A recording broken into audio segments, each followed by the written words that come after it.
We are Group 5. Today we are going to talk about superconductor. As we know, superconductors have wide applications, such as in motor, in generator, and as the material of transmission line. Superconductivity was discovered by Haig, Camelin Onnes on April 8, 1911. Like many important scientific phenomena being discovered, superconductivity are also discovered accidentally in the process of continuously improving and upgrading technology. This is the instrument that Onnes' team first liquefied helium and reached a temperature below 4.2 kelvins in his laboratory on July 10, 1908. It was this breakthrough that led to the discovery of superconducting phenomena. At the temperature of 4.2 kelvins, Onnes observed that the resistance in mercury abruptly disappeared. Now I'll talk about zero resistance. The explanation about Cooper pair. There are metallic cations and electrons inside the superconductor. As the electron travels through the superconductor, it generates a region of positive charge as the cations are attracted to and moved toward the electron by its opposite negative charge. And the region of positive charge will attract another electron.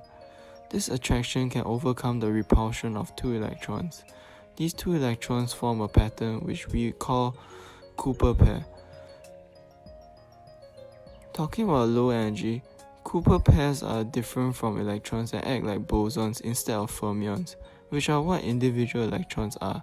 As bosons, unlike fermions, which for example, must occupy different levels of the orbit of an atom, bosons can all occupy the lowest energy level simultaneously and thus has no energy left to lose, as there isn't another lower level energy state for it to occupy.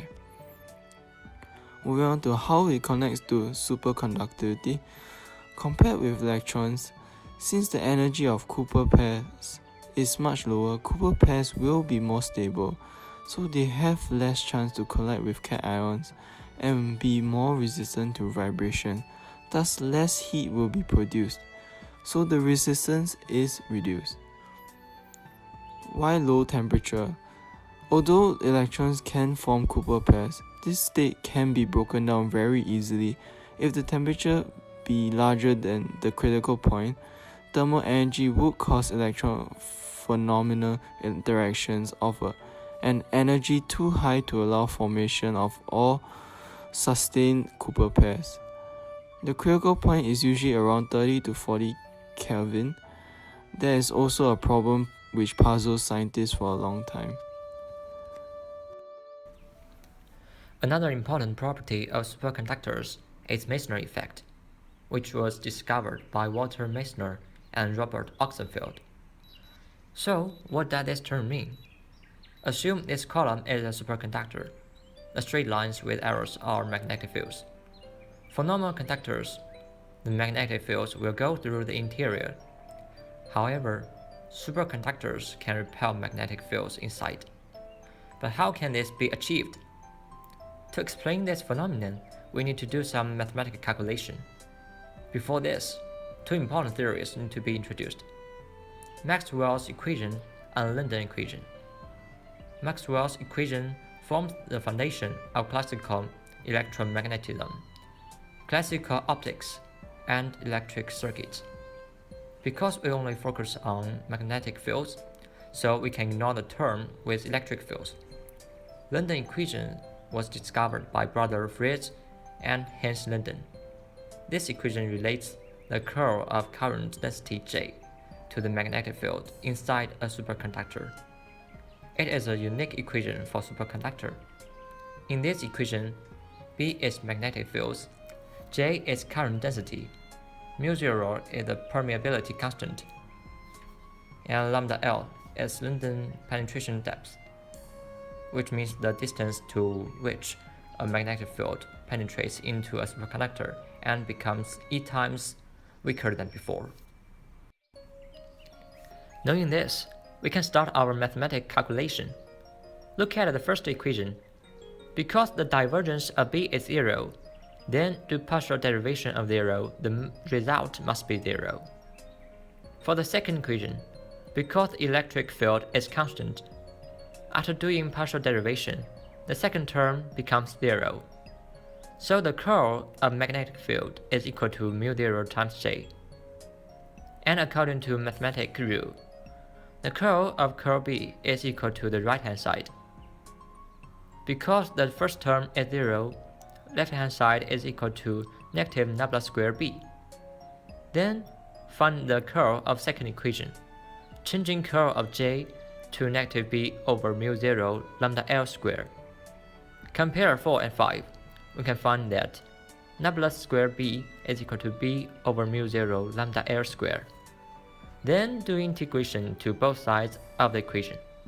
We can find that B is equal to B0 times e to power negative x over lambda L. B0 is the magnitude of magnetic field outside the superconductor, and x is the distance away from the edge of the superconductor. Since lambda L is small, when x becomes larger, which means it goes into the superconductor, the magnetic field will become much weaker and even reduced to 0. However, Mason's effect is not constant if the length of magnetic field is over large. In this situation, superconductivity will be destroyed as well. According to how this breakdown happens, superconductors are divided into two types. In type 1, when the length of magnetic field Superconducting magnets are used in MRIs, maglev trains, particle accelerators, and other technologies that often use magnetism and high power conditions to operate. For example, most MRIs uses a superconducting magnet, which consists of many coils or windings of wire, through which a current of electricity is passed, creating a magnetic field of up to 2. Maintaining such a large magnetic field requires a good deal of energy, which is accomplished by superconductivity, or reducing the resistance in the wires to almost 0. To do this, the wires are continually bathed in liquid helium at 452.4 degrees below 0 Fahrenheit. This coil is insulated by a vacuum. While superconducting magnets are expensive, the strong magnetic field allows for the highest quality imaging, and superconductivity keeps the system economical to operate. Even though superconductors have many unique properties, there are still limitations. Superconductors require an extremely low temperature to achieve superconductive state, which needs to put in a lot of energy and money to maintain. And the materials are not very hard. Instead, they are brittle and delicate, so it is not easy to shape them. And the current passing through cannot be too large, otherwise the superconductivity will be destroyed. It will take a long time for the scientists to do more research and experiments on superconductors to overcome the shortcomings of the zero resistance material before it can be applied in a wider range of in our life.